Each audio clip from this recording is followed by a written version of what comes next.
Hello everyone, today we are heading to Acorn Hook, a disadvantaged community on the western border of Kruger National Park.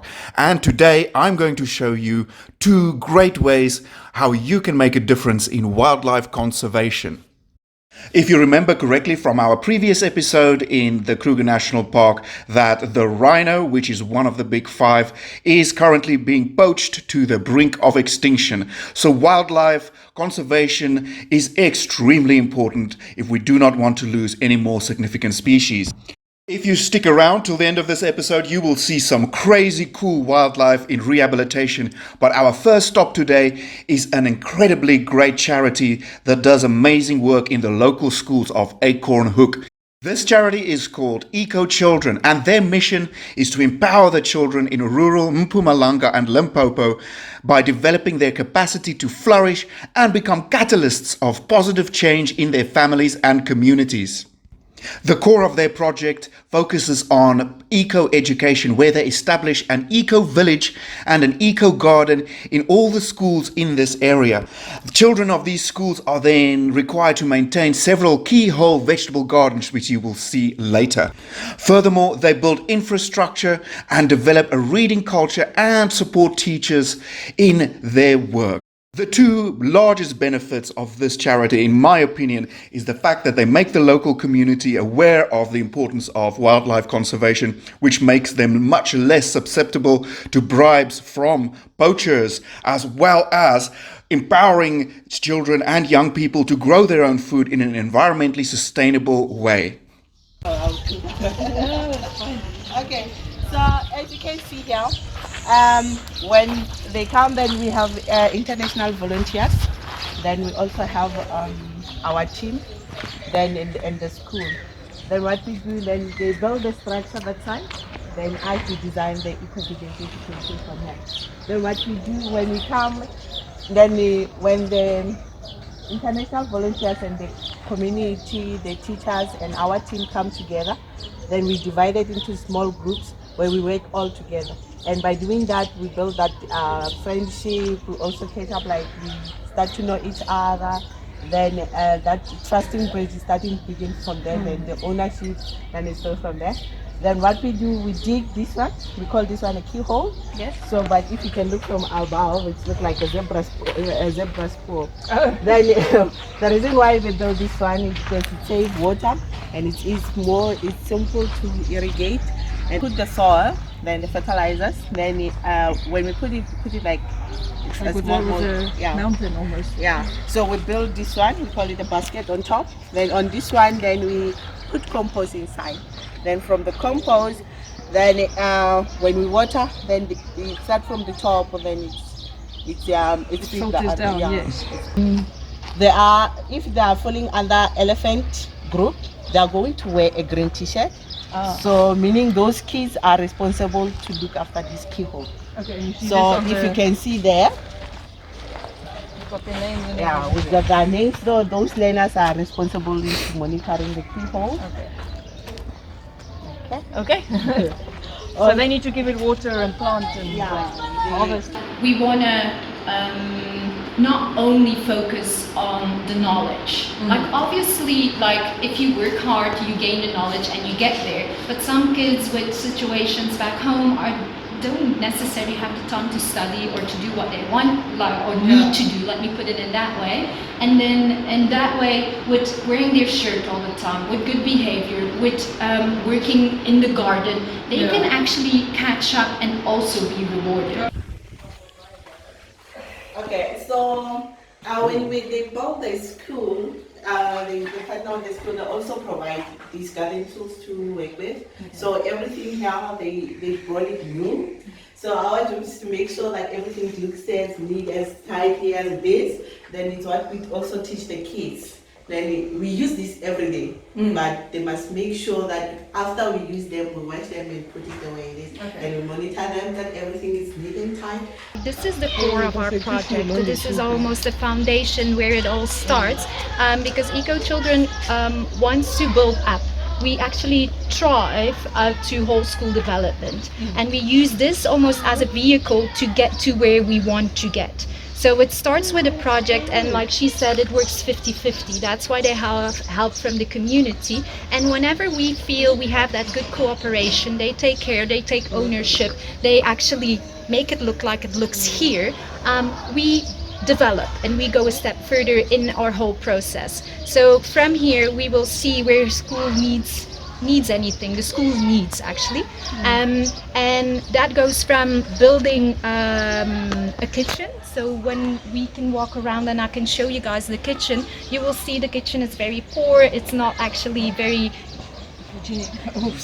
like safe, but also like for them to work. If you have to make food for this whole school, in what you will see now, it's quite poor and difficult. So that's also something that we do. You will see in this school how it looks before, and then the other school that I will take you, you will see how it then eventually looks at the end. So we do toilets, kitchens, and the thing that you can see there behind me, the building, is actually a library. So we want to improve the literacy with the kids, because if you look in stats throughout South Africa, kids have lots of problems when it's about reading, and especially understanding what they read in English. So that's why we started opening the libraries, so we can expand their knowledge and their English. I can still smell the fresh paint.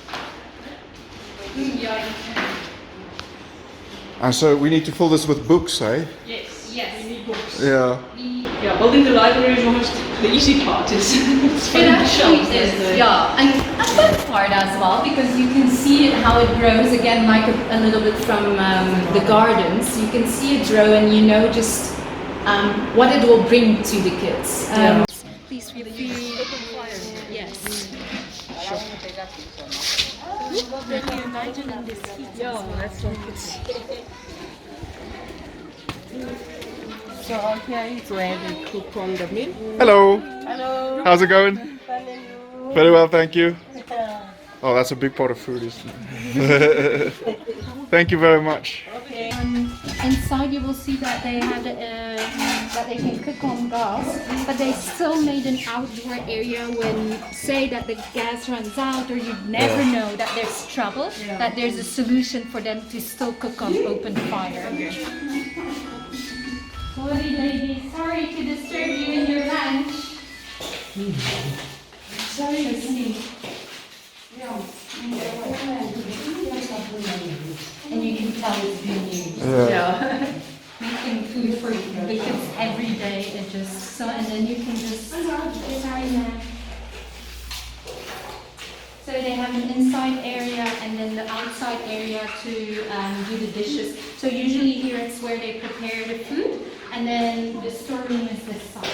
So here you can see the shelves are very full, and that's just by that young man that you see here at the pictures. So his name is Zach, and Zach came. So before you ask me, are there other volunteers involved in building the garden? So Zach was one of the volunteers that got involved in building the garden that wasn't from Australia, and then he, out of his own, contacted Corneille and said, I actually want to do something for eco children, and he fundraised all the books that you can see here in the library for us. And now we are arriving at the Muholuho Wildlife Rehabilitation Center, which is home to many of South Africa's abandoned, injured and poisoned wildlife. At this facility, they are often faced with a difficult decision of what to do with an injured or poisoned animal which will not be able to be released back into the wild. As a result, they have a number of permanent residents at the center, and at their own cost, these animals are used as ambassadors for their respective species. Members of the public are therefore able to get an up-close and personal experience of these incredible creatures, and with our hands-on approach, they have the ability to demonstrate to the public the threats and problems that our wildlife is facing today. The center has a long-standing and successful serval breeding project, and more than 160 have successfully been reintroduced to areas where they have become extinct. They are actively involved in research on the movement and behavior of leopards, and also on a number of vulture species. Visitors. We are lucky. Yes. They came and did it. No more white rat, no more leopard face. Reason being they are endangered. All right, I think I've had enough of being in this cage. It's okay. It's always nice to face your fear for once in a lifetime. Wherever possible, rehabilitated birds and animals are returned to the wild, and those who are not so fortunate due to the nature and extent of their injuries are used for educational purposes to the many people who visit here every year. Interaction between these animals and visitors is permitted under controlled conditions. The team here is a highly dedicated team of conservationists and are committed in preserving Africa's wildlife, and they are also extremely passionate in sharing their intimate knowledge.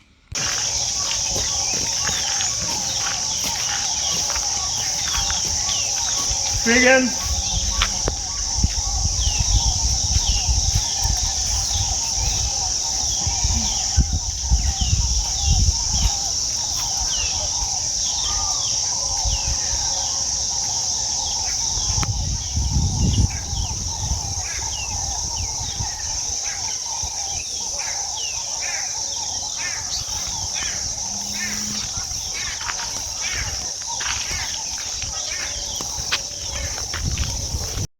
Since 1998, Muholuho Wildlife has been accepting volunteer students. These students travel from all over the world for a unique African experience where they get involved in all the day-to-day activities and have become a pivotal part of the animal care and treatment at the center. At the center, the students' duties is to care for all of these animals, and this involves everything from feeding, cleaning, and providing stimulation for the more intelligent residents. While working here, you will be involved in any call-outs, drop-offs, or hand-raising of baby animals brought to the center. As mentioned before, they are also actively involved in the research and movements and behavior of leopards. To date, they have captured and collared a number of leopards for research, and the results have been astounding. During your stay at Moholoholo, you can be lucky enough to be involved in the capture or release of a leopard. And here we have arrived at the honey badger camp, and this is Hemi. She is the girlfriend of Stoffel. Stoffel is a legendary honey badger that has lived here for many years. He was hand raised by a farmer and became impossible to manage, so the rehabilitation center took him in. But he has become famous for being the Houdini of all the animals in this center, because he will always find a way of escaping. This enclosure right now is the most advanced enclosure that they've got him in, because he would find a way of escaping from anything that they have tried before and go and attack the lions. And that is the nature of these honey badgers. Just look at them and those claws. They are ferocious and vicious and super intelligent, and also very lovable in the same way. Now, where is Stoffel? It looks like Hemi's not really into him this afternoon, more into her own lunch. Let's see if the superstar of the show will appear. But I will say this, as lovable as these animals are, they are dangerous when cornered. They don't... Oh, hello, here is Stoffel making his grand appearance. Good afternoon, sir. He is quite famous. You can find videos of him on YouTube that was made by the BBC about his escaping antics, and clearly a very beloved creature of this center. But yes, don't corner them, because they will fight back ferociously. Like I've said, oh look, having a bit of fun on the slide here in the afternoon, yay! Like I've said, these animals should not be cornered and best to just stay away from them, because they will outwit you and out-attack you. And here is our last face for the day. This guy loves to bring gifts. You can see he's always carrying something in his beak to give away. But be very careful to accept this gift, as if you do accept his present, he will then be into you forever, and you will be his lover, and he will never stop following you. So be very careful. Please remember to subscribe to my channel if you are enjoying this video, and also hit the like button, share it with a friend, and hit the notification button to make sure that you stay up to date with all the great new content coming your way. Thank you very much, everybody, and have a lovely day.